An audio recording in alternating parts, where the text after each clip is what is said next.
All right, guys, welcome back to the channel. Hope you had a good weekend, all that kind of thing. God bless you. I just wanted to draw your attention to what I think was the best tweet of the weekend. And if you don't follow this guy, I mean, I really think you're missing out. I really do. He's a smart guy, but also he comes up with bangers like this one. And I quote, "I'm kind of racist against hummingbirds. I'm not going to lie. Like, get over yourselves."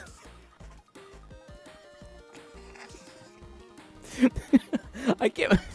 So let me take a break for a second. I can't believe this only got 45 likes. I really can't believe it. This tweet deserves at least 100 times this many likes. Let me start from the beginning. I'm kind of racist against hummingbirds. I'm not gonna lie. Like, get over yourselves. They already get too much attention and still not enough. Oh, cool. Your wings flap really fast. Neat. Wow, seeds are too good for you. You need this sugar water. Oh, okay, Your Highness. And that's it. That's the whole tweet. And I'm pretty sure there's no context for it. He just thought of it and tweeted it out. There you go. He's racist against hummingbirds. And I got to be honest with you, I agree with his entire critique of hummingbirds here. Then, of course, we got Padre Sean Holtz, who responds, "Hummingbirds are not a race." To which Bendel replies, "Okay." This is the stuff, man. This is the stuff. This stuff is out there for free, guys. This is the thing about Twitter. You know, Twitter gets a bad rep. You know, you saw some SBC guys, you know, talking about Twitter and how bad it is and stuff like that. But there's a lot of good on Twitter, too. And this stuff, look, you don't even have to pay for this comedy. This is really good stuff. Padre here says hummingbirds are not a race. Totally, you know, completely putting Bendel in his place because he's such an idiot. And Bendel replies, "Okay."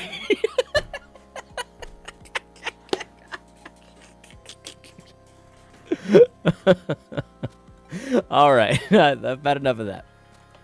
Here we go. So this new thing, this is really funny. So there's a lot of women out there that are all getting they're all upset. They're probably quivering with rage because apparently Mike Law, the pastor, the SBC pastor who had the amendment to disfellowship, you know, churches with women and stuff like that. At least that's what's. I don't know if that was the actual amendment. I have no idea.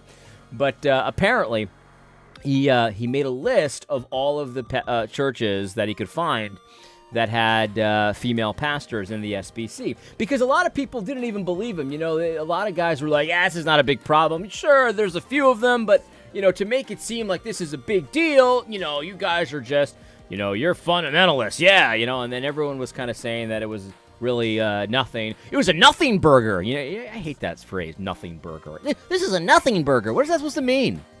Anyway, but everyone said this was a nothing burger.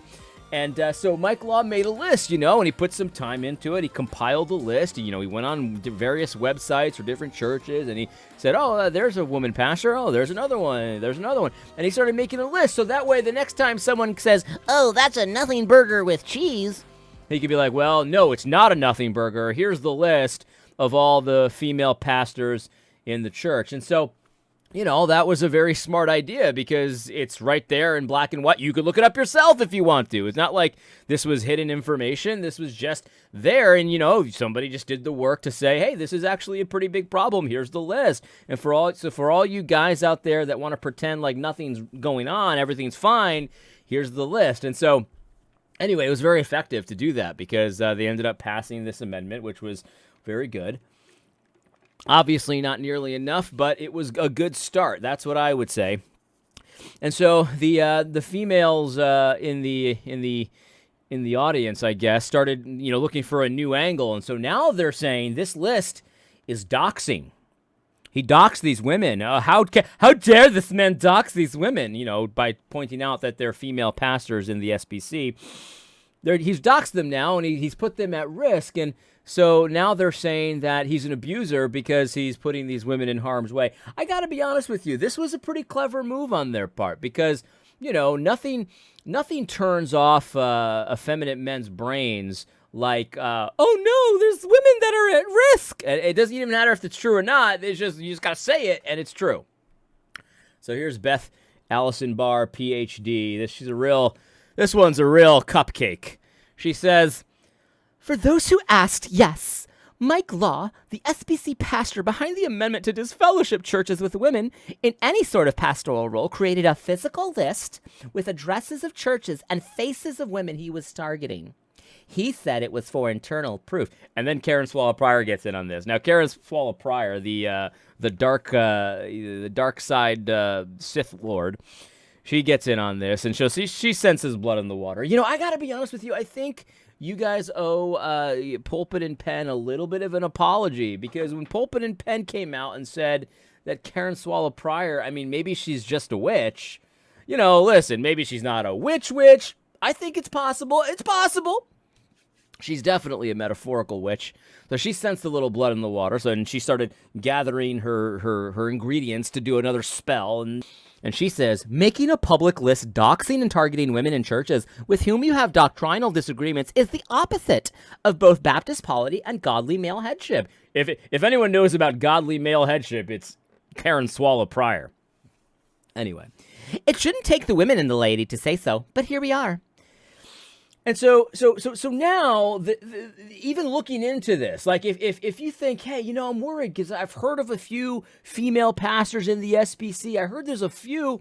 You know, I wonder if this is a more common problem than we know. Let me look into it.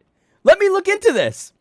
If you write any of that down as you look into it, even doing that makes you a abuser. You're now credibly accused. Mike Law, as far as I know now, is credibly accused. And they're not sirens because they're not beautiful. At least the sirens were at least beautiful in appearance, you know, and they had a beautiful voice that drew you in, and then they killed you. At least the sirens had some kind of redeeming quality. They're wearing the clothes of a witch, and they look like witches, and they are witches. Now they're saying, even looking into this, now you're an abuser, and you're putting these women at risk. And now anyone with a brain, like any person with a brain, would look at that and their reaction would be something like this.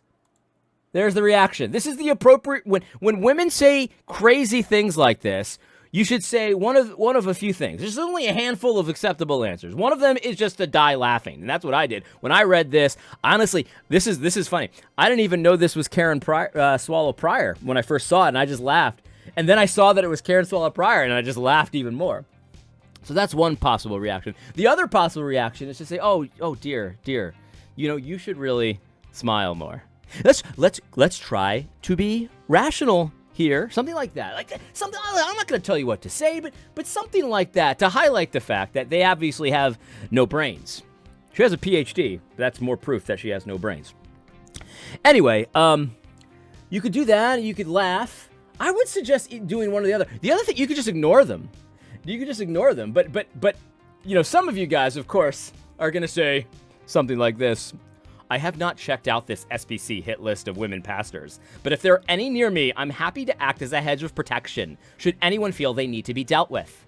I'm sure we can come up with others to do the same in other parts of the country. So now, the research into women pastors, where he wrote it down just so that people could say, look, this is actually a real problem. It's not just one or two, you know, crazy ladies. It's actually, there's a lot of them. There's a lot of female pastors out there. And so this is a big problem in our denomination, which specifically does not allow this. We should probably do something about this. Now that research has become a hit list.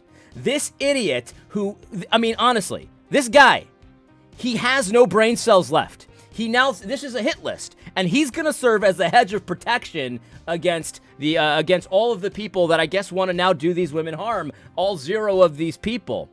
Someone needs to serve as a hedge of protection against it. In any case, yeah, this is crazy.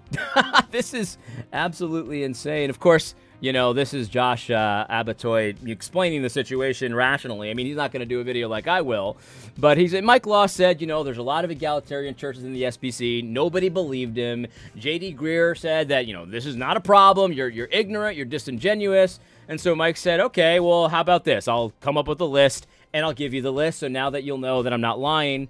And so he did that, and of course now he's credibly accused as an abuser for doing any research into this. Basically, the message from the egalitarian feminists in the SBC, Alexa, stop, is don't do anything about what we're trying to do. Just let it happen. And if you're not going to let it happen, you are now, consider yourself credibly accused. Well, Here's my response to that. Jimmy crack corn, and I don't care. Right, that's it. That's all I have for you today. I hope you found this video helpful. God bless.